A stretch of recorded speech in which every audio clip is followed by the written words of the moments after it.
بسم الله الرحمن الرحيم الحمد لله رب العالمين والصلاة والسلام على أشرف الأنبياء والمرسلين سيدنا أبي القاسم المصطفى محمد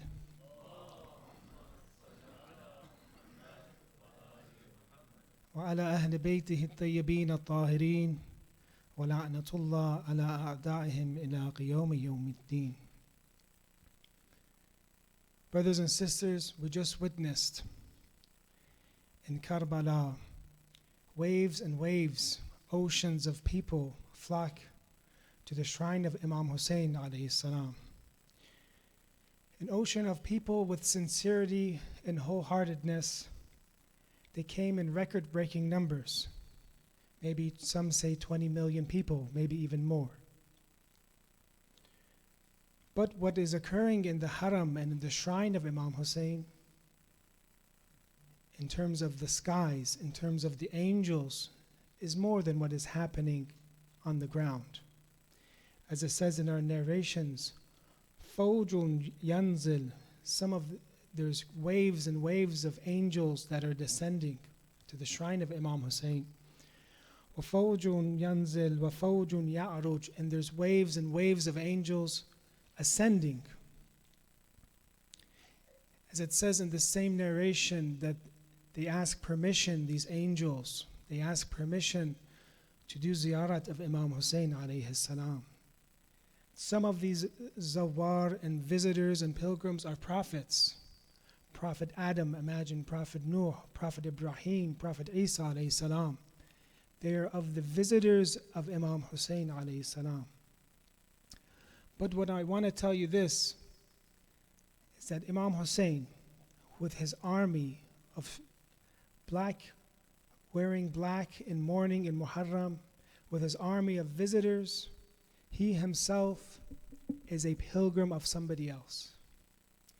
Imam Hasan alayhi salam is narrated that Friday nights, the nights of Friday, would be a za'ir of Imam Hassan, his brother alayhi salam. And this is the topic of tonight, is about the maqam, the position, the characteristic of Imam Hassan al-Mujtaba. And tonight, because according to some of the narrations, the 28th of Safar is the martyrdom of Imam Hassan, and also some say the 7th of Safar.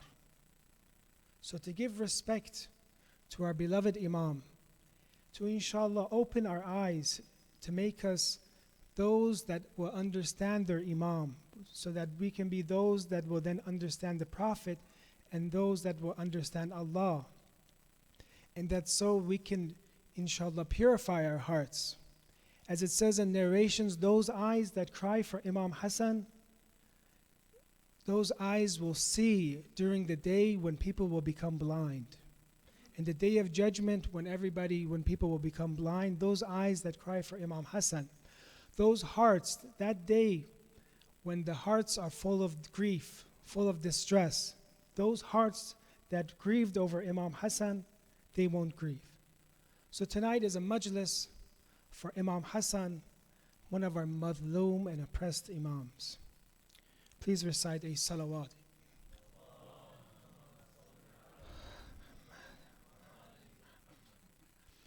Imam Hassan was born the third year of Hijrah, 15th of the month of Ramadan. He lived about 7 years with the Prophet of Islam, about 30 years with his father Amir al-Mu'mineen, and 7 years with Imam Hussein, in a few years with Imam Ali alayhi salam, 30 years with Imam Ali alayhi salam, and he was an imam for 10 years. His imamat lasted for 10 years, a time that was very difficult, a time that Muawiyah had very much power. And we see the history of Imam Hassan, that how much the Prophet of Islam loved him, how much he showed his love for Imam Hassan. In Sunni and Shia books of history, it's recorded that the Prophet would call Imam Hassan his own son. Even though you could say grandson, or Imam Hassan could say grandfather, no. He would address him as his own son. When Imam Hassan was just born, the Prophet would grab him, the bundle, he was wrapped around, he was a newborn, and the Prophet says, Hati ibni, give me my son. And these all have lessons. When the Prophet speaks, there's hikmah behind it, there's wisdom behind it. Or in Surah Al Imran, Ayah Mubahila, it says, the Quran says, Nad'u abna'ana wa abna'akum, to bring all your sons. The Prophet of Islam brought who in Mubahila? Imam Hassan and Imam Hussein as his own sons. Or in this narration that Malik ibn Anas saw that Imam Hassan was a toddler, 2 or 3 years old. He was running around the Prophet, walking around the Prophet. Malik ibn Anas thought he was bothering the Prophet. The Prophet quickly told him, Ya Anas, di' ibni, leave my child alone. Wa thamarata fu'adi, and the fruit of my heart. فَإِنَّ مَنْ أَذَا هَذَا فَقَدْ أَذَانِي. As we know, the Prophet knew what would happen, and he was telling people while Imam Hassan is 3 years old, whoever hurts Imam Hassan, whoever hurts Hassan has hurt me. So he's giving from his wisdom, he's preparing the people, preparing him. He's showing his attachment to Imam Hassan. He's telling them, whoever harms him has harmed me. And this is not normal grandparent love. This has wisdom in it. We see in some of the narrations, and it's very interesting, not in our narrations. And one of the reasons I'd always like to share resources from our Sunni brothers is for us, sometimes if we have doubt, even though our Shia sources are sufficient for us, but some want to know, what do our brothers, the Ahlul Sunnah, say? So I sometimes mention their narrations too, to make our argument stronger. This narration is from Ahmad ibn Hanbal, one of the 4 leaders of the schools of thought of fiqh. Ahmad ibn Hanbal brings this narration. فَقَالَ, the Prophet says, مَنْ أَحَبَّنِي وَأَحَبَّ هَذَيْنِ, whoever loves me and loves these 2, Imam Hassan and Imam Hussein, وَأَبَاهُمَا, who is their father? Imam Ali, وَأُمَّهُمَا, and their mother, كَانَ مَعِي فِي دَرَجَتِي فِي الْجَنَّةِ يَوْمَ الْقِيَامَةِ, he will be with me in the same level that I am on the day of judgment. This is not a Sunni narration, this is not a Shia narration, this is from Ahmad ibn Hanbal, that whoever loves Imam Hassan and loves the Imam Ali and say the Fatima will be with the Prophet. And again, love here, love itself, as we say in the Hawza, in the Islamic seminary, is mawdu'i, is dhatan good, love of the Ahlul Bayt itself. If there's nothing else that will lead you to nothing else, itself is good, love of the Ahlul Bayt. Even if it doesn't change us, even if nothing else happens, love of the Ahlul Bayt is good.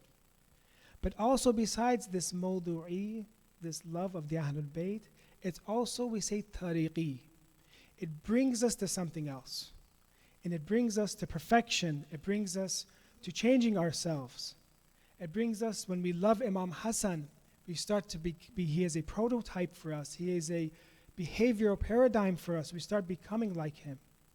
So the love of the Ahlul Bayt, the love of Imam Hassan itself is good, because in this narration it says, loving the Ahlul Bayt will cause you this, but it's again true love and true attachment. Because when you truly love somebody, you begin to follow them, right? When he is your leader. You cannot say, I love somebody and then I don't follow them, right? I do not want to become like him. So these narrations are also showing us that the mawdu, the love of the Ahlul Bayt is good, and also it's a tariq, and it is one of the best tariq, it's one of the best paths for us to change ourselves. By having love of somebody, we spontaneously become like that person. We start becoming Hassani. When you love Imam Hussein, you become Husseini. When you love Imam Hassan, you become Hassani. Please recite a salawat, inshallah.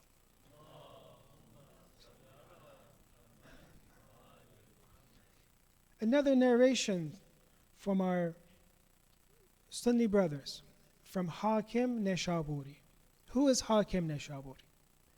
He was one of the scholars that had a mustadrak of the Sahihain. A mustadrak is a book that is in continuation with another book. Bukhari and Muslim had conditions in Ilm al-Rijal and in Diraya and how hadith should be transmitted and conditions, and they say that they had strict conditions. Hakim took the same conditions that Bukhari and Muslim had and wrote another book called Mustadrak, right? And he, with the conditions of Bukhari and Muslim, he said these narrations should have been in Bukhari and Muslim. One of these narrations is this. It's a very interesting narration about Imam Hassan alayhi salam. Man ahabbahuma ahabbani. Same as we read. Whoever loves them, whoever loves Imam Hassan and Hussein loves me, the Prophet says.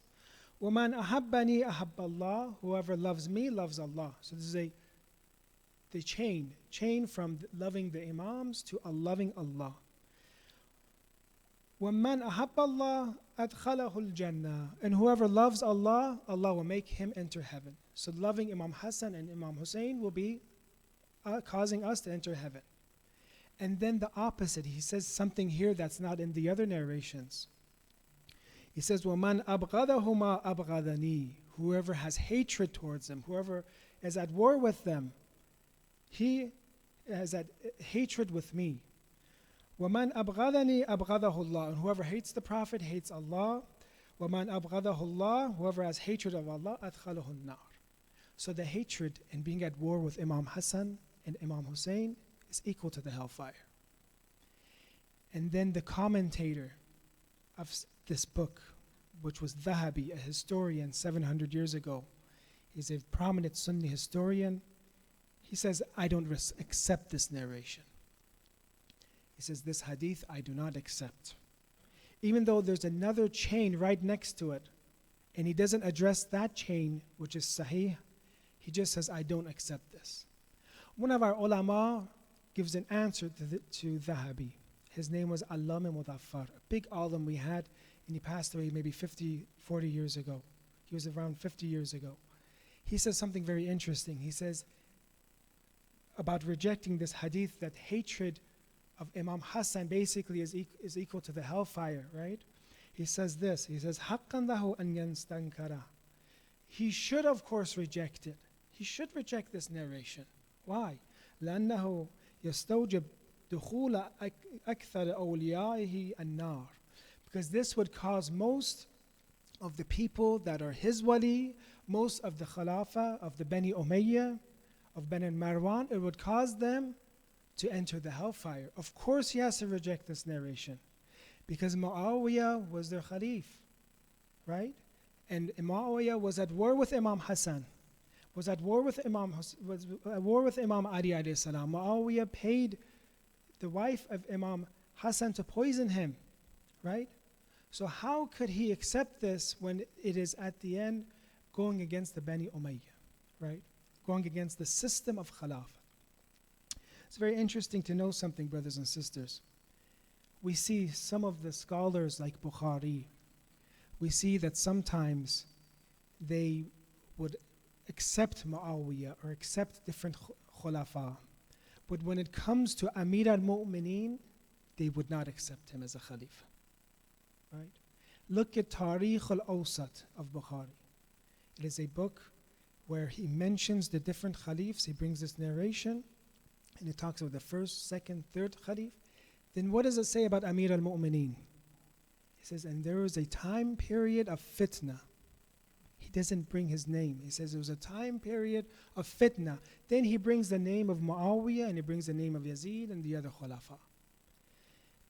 Bukhari brings other narrations that they come and ask the Prophet, fabricated narrations that they come and ask the Prophet, who is the highest? And he says, this person, the first, second, third Khalifa. He says, what about, and the rest are all equal. After the first and second and third Khalifa, they're all equal. All the companions are all equal. This is what they call tathlith. It's accepting only the first three khulafa.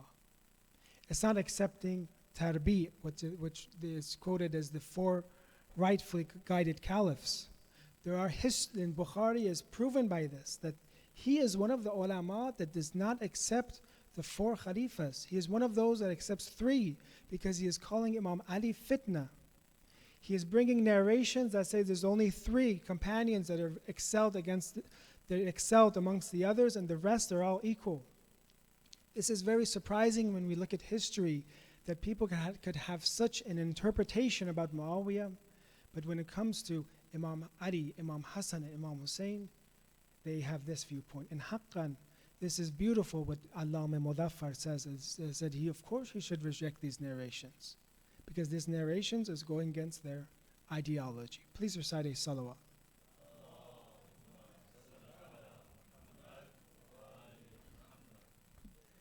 When we want to review somebody's life, it's very important that we analyze it in 3 different manners, in 3 different aspects. We want to see how great somebody is. One is, how was this person's relationship with God? Did he know God? Did he come to know God? Did he worship God? Right? Because one of the most important things a human does is he realizes that he is a creation, and that he needs a creator, and that he needs to seek perfection, and he needs to come close to this creator. So one of the things is this relationship between him and God, when we want to see how great somebody is. The second thing is that relationship between that person and society. How did they behave with others? How were they with their family? How were they with their neighbors? How were they with their coworkers? How were they with society? And the third, we can say this, is that how was this person in terms of politics, right? How were they towards their enemies? Were they naive when it came to their enemies? Or were they educated? Were they aware of how to deal with problems that they faced from their enemies, right? So these 3 aspects are aspects that we can analyze Imam Hassan alayhi salam. How was he with God? His relationship towards Allah. How was he with the people? And how was he in the political arena? How was he with Muawiyah? And what political strategy did he have against Muawiyah or against the people of his enemies? So the first, how was Imam Hassan alayhi salam with Allah? How did he understand God? We see in this narration that Imam Hassan alayhi salam, when he would do wudu, not only prayer, when he would do wudu, he would begin to shake. It says that irta'adat mafasiluhu. His joints, his knees, his elbows would shake when he would start to do wudu out of fear of Allah. And then it says, wasfarra lawnuhu. His face would become yellow. These are attributes of an imam. As historians have said, the face, the biography of Imam Hassan alayhi salam is the biography of prophets. This is how he was, that when he would come to worship Allah, he would change, he would shake. They asked him, why do you do this? Why do you do this? Why does this happen to you? He says, حَقٌّ عَلَى كُلِّ مَنْ وَقَفَ بَيْنَ يَدَيْ رَبِّ الْعَرْشِ أَنْ يَصْفَرَّ لَوْنُهُ وَتَرْتَعِدَ مَفَاصِلُهُ. This is how everybody should be. How everybody that wants to stand in front of Allah, this is how they should be. They should be shaking. Their color of their face should change, right? This is because if we truly understood who we are standing to worship, we wouldn't pray the way that we pray or the way that I pray, right? We would take it very, very serious. We're speaking to Allah, the sustainer and Lord of all the worlds. In another narration, it says when he would come to the masjid, وَكَانَ عَلَيْهِ السَّلَامُ إِذَا بَلَغَ بَابَ الْمَسْجِدِ رَفَعَ رَأْسَهُ. When he would approach the masjid, he would lift his face. وَيَقُولُ إِلَهِ ضَيْفُكَ بِبَابِكَ. I am your guest in front of your doors. Right? I am a guest. يَا مُحْسِنُ قَدْ أَتَاكَ الْمُسِيءُ. O doer of good, your sinner has come to you. Some brothers and sisters, some people, when they worship Allah for a year, 2 years, 3 years, they start to become arrogant, right? This is Imam Hassan, an infallible Imam, saying Al-Musi, a sinner has come to you. Of course, this is how Imam Hassan alayhi salam is observing himself, not that he has sinned, na'udhu billah. Because we say when the Imams did istighfar, it doesn't mean that they are repenting that they did a sin. This is from daf, not from raf. What are these two? What is the difference? Daf means to repel, right? Raf means to remove. When you have a mirror, right, and you clean it every day you clean it, you're repelling dirt. Dirt will not come on that mirror because you're always repelling it. That is how they say the istighfar of the Imams were. They're repelling it, so dirt won't come on this mirror. It's not if the mirror becomes dirty and then they clean. That's how we do istighfar. We become dirty and then we do istighfar. No, they're repelling the dirt and sins from not happening to them. So he says, Ya muhsinu qad atakum musi fatajawaz an qabihi ma indi bijamil ma indaka ya kareem. And forgive the bad and ugly in me for what is beauty in you, with the beauty in you, O noble, O generous. Please recite your salawat, inshallah.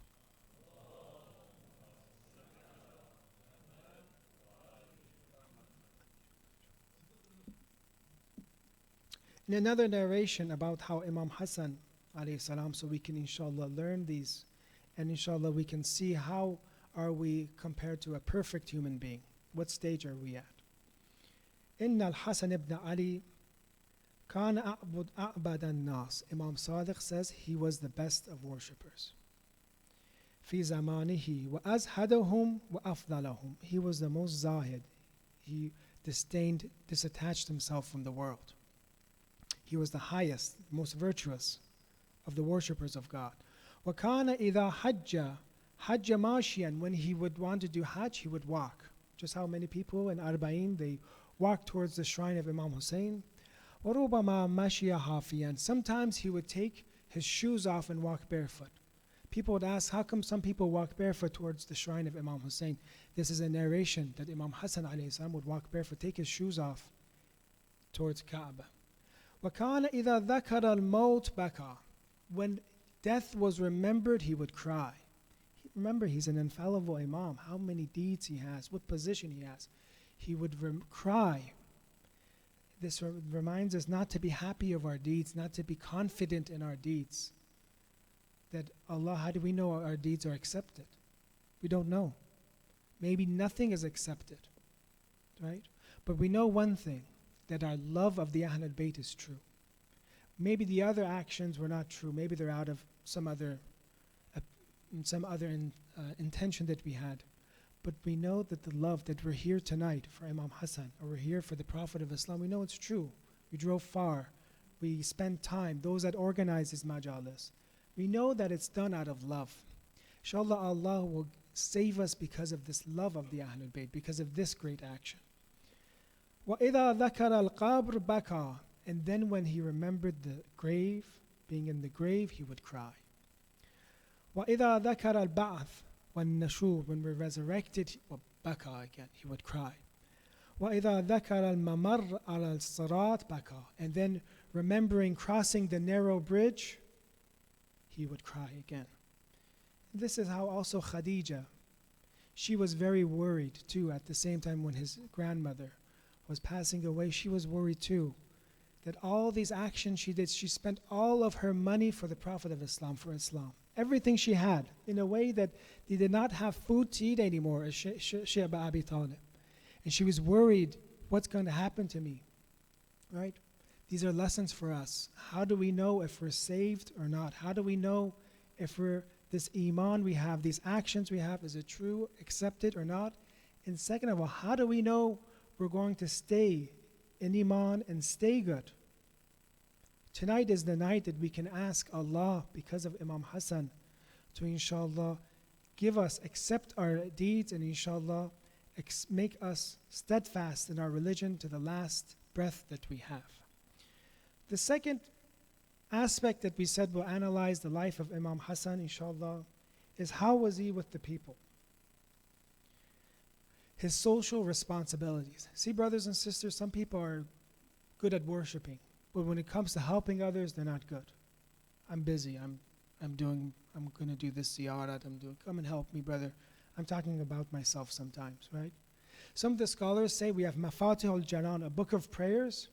Maybe we could have another book, a book of helping people, right? And we could write and get the narrations of all the deeds, how much thawab there is in helping people. For example, they say making peace between two people. Two people are enemies towards each other. Making peace between them is equal to 1 year of prayer and fasting, right? Or, for example, smiling is sadaqah, right? And the best shafa'at, they say, somebody wants to get intercession, is somebody that helps two people marry each other, right? Somebody needs to find a wife, somebody wants to find a husband, we help them in the community, right? So it's not only mafatihul janan and du'as, even though these are very good. Not only our relationship between God, it's between our relationship between the servants of God. One of our big fuqaha, Sahib Jawahir, says that I have read every narration from the Shias. He's a big faqih. Two things are the highest. One, ziyarat of Imam Hussein and remembering Imam Hussein. The other, helping people. He said maybe it's equal, maybe even higher.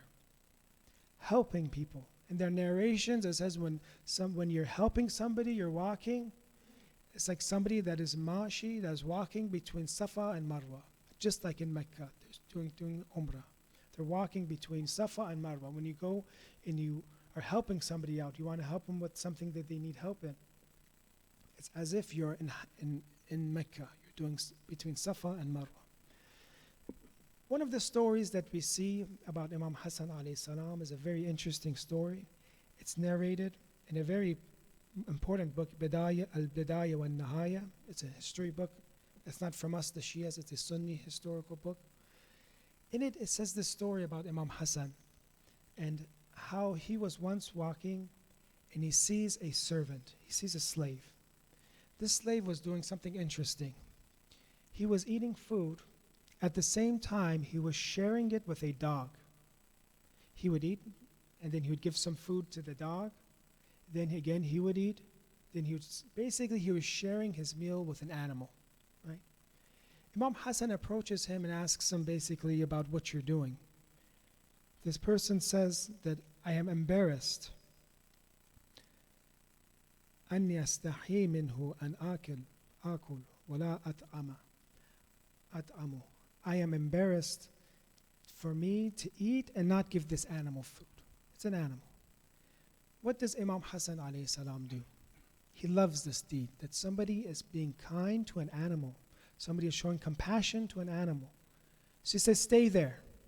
And this isn't my stories that I say because it's difficult. It's not exactly word for word. But he says, stay there. He goes and comes back. He goes and comes back and says, I have purchased you from your owner. You are now free. He freed him. But the karamat of the Ahlul Bayt, the generosity is much higher than we can think.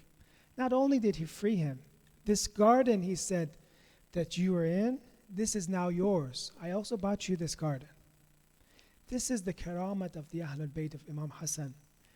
Not only does he free him, he gives them, and this is what they would do, the poor people, he would give them so much money that they would not become poor anymore. They would leave poverty.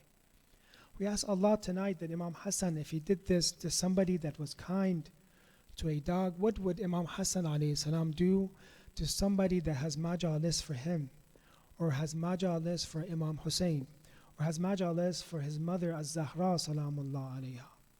What would he do? This is our hope in the Day of Judgment, that we see these acts of history, that he's kind to somebody that helped an animal. What about somebody that remembered the name of his mother? What would he do? Inshallah, that we will receive the shafa'at of Imam Hassan, inshallah, reciting salawat, inshallah.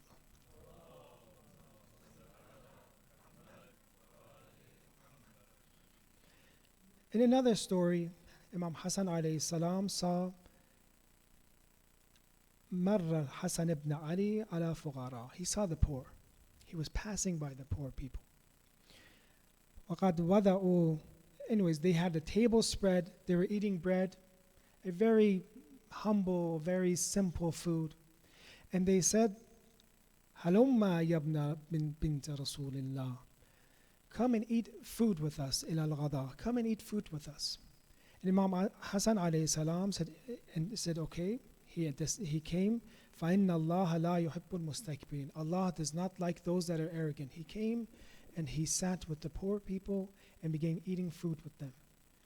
Later on, he invited them. وَجَعَلَ يَأْكُلُ مَعَهُمْ حَتَّى أَكْتَفُوا. And it's interesting, they ate food, but because of the barakat of Imam Hassan, everybody became full from that meal. Right? وَزَادَ عَلَى هَذِهِ بِبَرَكَةٍ. ثُمَّ دَعَاهُمْ إِلَى ضِيَافَتِهِ وَأَطْعَمَهُمْ وَكَسَاهُمْ. Then he invited the poor people. He said, you gave me food, it was bread. You gave me food, then he invited them to his house. And he not only did he give them food, also he gave them clothes too. This is the karamat of Imam Hassan. And some say it is from the generosity that we call him Kareem of the Ahlul Bayt. Some say it's his nobility and how people would curse his father Ali in front of him. They would say very, very offensive things to him, and he would have patience, because a person of nobility is patient with the people, right? He doesn't fight with them for no reason. And the last is, how was Imam Hassan alayhi salam with his enemies? He lived in a very difficult time period, brothers and sisters. Even though he was very courageous, he was in the battle of Jamal, he was in the battle of Siffin. He was very courageous. And it's interesting, we know that in our Ziyarat Jami Kabira, it says this about the Ahlul Bayt, Antum Sasatul Ibad. You, the Ahlul Bayt, have the best political mindset, the best political strategy. The Ahlul Bayt, when they do something, they have insight, they have knowledge, they are not naive, right? And this brings us to the peace treaty that Imam Hassan had. There's a very good book in English too about the peace treaty of Imam Hassan. And some people are confused. They think that why did Imam Hassan have peace with Muawiyah? A very simple answer to this, brothers and sisters, is that the difference between Imam Hassan and Imam Hussein is that Imam Hassan had war first, then had peace. Imam Hussein had peace first, then had war, right? He had the Battle of Karbala after peace. So basically, they both had peace and they both had war, right? And they would do the same thing if you put Imam Ali alayhi salam in the same position. If you put any Imam, any infallible, he would do the same thing that Imam Hassan did alayhi salam. But because of his time period, because of the time period that he had, one of his generals, just to show you, brothers and sisters, what Imam Hassan, the time period that he had and what he faced, his name was Ubaydullah ibn Abbas. Imam Hassan alayhi salam sends him with 12,000 soldiers to fight Muawiyah. What does Muawiyah do? He gives him 1 million silver coins, and he buys his general, right? Out of money. This is the time period that he had. They would say, why don't you come and lead prayer? Imam Hassan, because there is, some say 70 different times they tried to assassinate him. These were the people of his time period.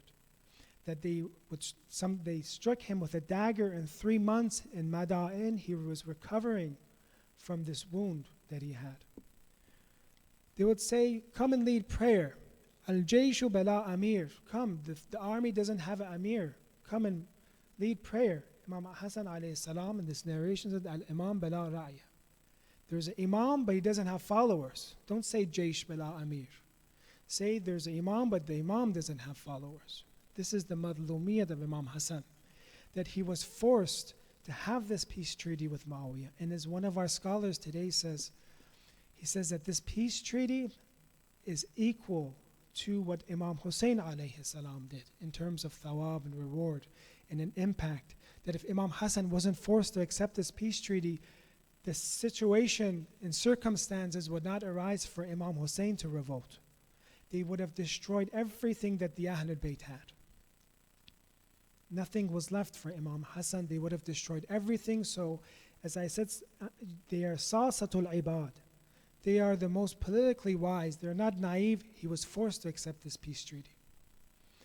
And he was a as I said, in these three different aspects. In terms of his relationship with God, he was the highest of worshiper. In terms of people, he helped people the most. And in terms of politics, he understood what to do. Please recite a salawat, inshallah.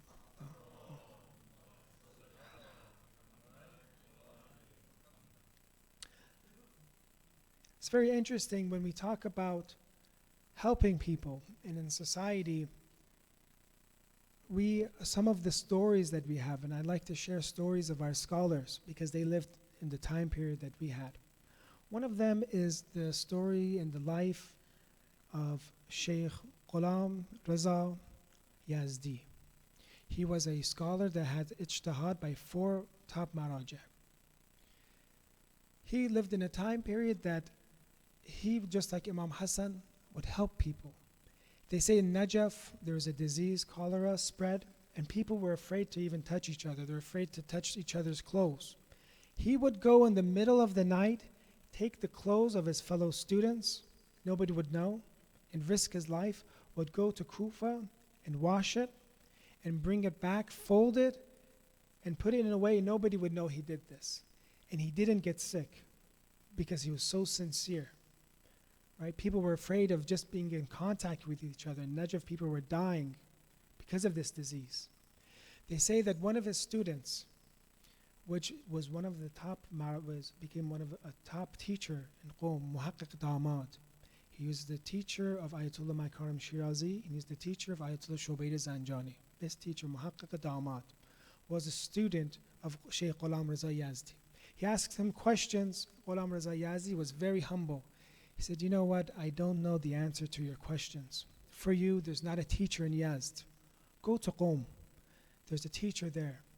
Go, his name's Ayatollah Ha'iri. Go and usually what teachers, they like to take their good students for themselves, right? Some teachers, they say he's a sharp student. Let me teach him. He's understanding what I'm talking about. But Shaykh Ghulam Raza Yazdi didn't do this. He sent him to Qom. And when he's sending him to Qom, and Muhaqqiq Damad says, I never would forget what this person, my teacher, did for me. He came to me to where I needed to go, to Qom, would say the terminal or whatever he needed to go. And he says, do you have clothes? It's cold in Qom. He says, no, I'll buy some there. I don't have any. He said he took off his warm clothes there and gave it to his student. He says, take this. And he said, this love, this active compassion, he says, he never ever forgot it. And with this, he later on, Muhaqqiq Damad came, and they call Muhaqqiq Damad because he is the Damad. He is married the daughter of Ayatollah Ha'iri Yazdi, the person who established the Islamic seminary of Qom. He became his son-in-law. So this is one of the stories of of Shaykh Ghulam Raza Yazdi, who had compassion and was a scholar, was a mujtahid of his time, and they say had many different karamat. One of the things that Shaykh Ghulam Raza Yazdi really emphasized was tawassul of the Ahlul Bayt, majalis of the Ahlul Bayt. This is how a lot of the urafa and a lot of the good people, they get high positions. Once he was very, very sick.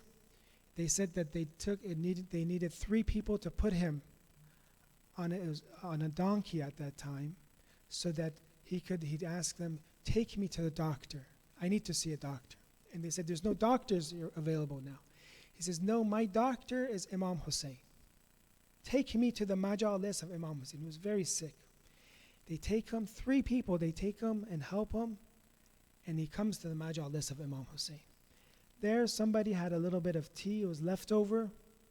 He took that leftover tea, drank it, and then because of his sincerity, they say that he became good. He got cured in a way that he was there, and he didn't need help anymore going home. Immediately, he became cured from the majalis of Imam Hussein. This is very important for us to remember, as I want to take you to the majlis, as this is the majlis of Imam Hassan. So if you do this with sincerity, Allah will give you your hawa'ij, your hajat. Allah will change you in a way that you cannot even think so. So brothers and sisters, I'd ask you to let's dim the lights, and we'll take our hearts to Baqi, inshallah, to Medina. a place that right now is very, very dark, a place that the Imam Hassan alayhi salam does not have a shrine. Just how Imam Hussein has a beautiful shrine and people come to visit, it is prohibited to visit him. Only certain hours are allowed.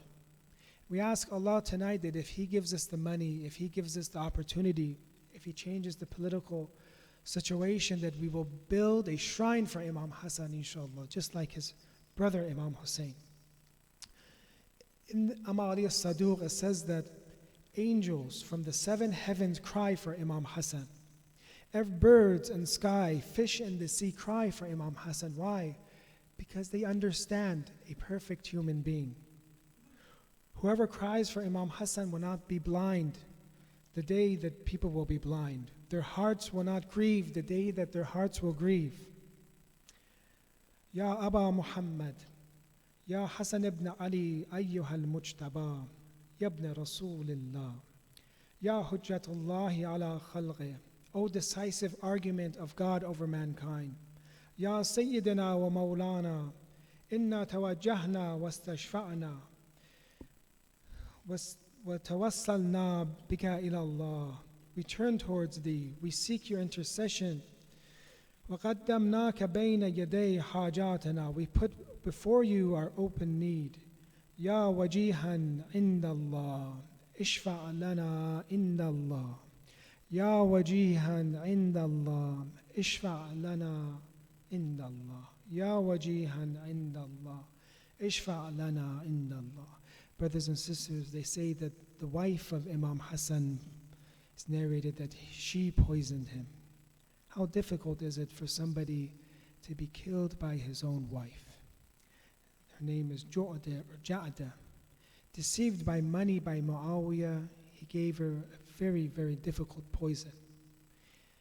She, in a way, after Imam Hassan was martyred, never received that money that she was promised, and very soon she got a very difficult illness and became sick and died. Imagine what Imam Hussein alayhi salam is doing right now for his brother Imam Hassan. Imam Hussein lost his grandfather. He lost his mother at a very young age. He lost Amir al-Mu'mineen. Now he's afraid of losing his brother Hassan. A brother that they say in narrations, his brother Imam Hassan would hug Imam Hussein and would cry. He knew what would happen to Imam Hussein. A brother that would respect Imam Hassan would respect Imam Hussein so much that some thought that Imam Hussein was the older brother. But Imam Hussein also showed respect to Imam Hassan. He wouldn't walk in front of him. He wouldn't talk while Imam Hassan was the Imam. When Imam Hassan would give, say, 99 coins charity, Imam Hussein would give 98 coins of charity out of respect. So brothers and sisters, Imam Hassan alayhi salam is poisoned. He begins coughing up blood because the poison is severe. When he starts coughing up blood, some say that some are happy that maybe he's coughing up the poison. Maybe now he's going to be okay, because when you cough up poison, you still have a chance to live. They bring this bowl. The bowl becomes bloody. Imagine, brothers and sisters, Zainab salamullah alayha is there. Kulthum is there. The lips of Imam Hassan are bloody. Imam Hussein, imagine, he is wiping the lips of Imam Hassan. Why? Maybe so that Zainab salamullah alayha does not have to witness 2 of her brothers, their lips to become bloody. That he knows that on the day of Ashura, she will have to witness the lips of Imam Hussein being filled with blood and being hid with wood in Syria. So brothers and sisters, they took the bowl, they took the cloth and wiped it. There are 2 people in history, they say, that said, La yawm ka yawmaka ya Aba Abdullah. One was Imam Ali alayhi salam, said it when he passed by Karbala. The others was Imam Hassan. When he would see Imam Hussein, he said, La yawm ka yawmaka ya Aba Abdullah. No day is like your day. This is the worst calamity in Islam, is your day, Imam Hussein. So this bowl that they brought, brothers and sisters, this bowl that they brought, Imam Hassan alayhi salam, he coughed blood in it. Later on, after Imam Hussein is killed on the day of Ashura, they bring a bull too for him. But in that bull is the head of Imam Hussein. Maybe it was a golden, they say some that it was a silver bowl from Kufa that they brought. It was a gold bowl in Damashq that they brought. And imagine they are hitting his lips with wood. The same head that was reciting, when you look at Tariq Madinatul Damashq by Ibn Asakir, the head of Imam Hussein that recited the Quran, they are now abusing it and they are now hitting it with wood. Assalamu alayka ya Aba Abdullah. Assalamu ala al-Hussein. Assalamu ala al-Hussein al-Shaheed. Assalamu ala al-Shayb al-Khadib. We ask Allah, inshallah, that tonight, because of the honor that Imam Hassan has, the karamat and generosity and nobility that he has, that inshallah right now Allah forgives all our sins, inshallah. We ask Allah to give us the confidence and give us the perseverance not to sin anymore, that if we have done a sin, it will be our last sin, inshallah. Bihaqq Imam Hassan. We ask Allah to hasten the return and quicken the return of Imam Mahdi, inshallah. We ask Allah, our family members that are sick, that we have some people that have cancer, some people have diseases that are not curable. Inshallah, with the lutf of the Ahlul Bayt, the lutf of Allah, we ask that they get a speedy recovery, inshallah. Our family members that have passed away, we ask Allah to, inshallah, give them the thawab of this majalis and the majalis of Imam Hassan, inshallah. Those people that have helped organize this event, those people that in the month of Muharram and Safar have either given tea or vacuumed or helped out in any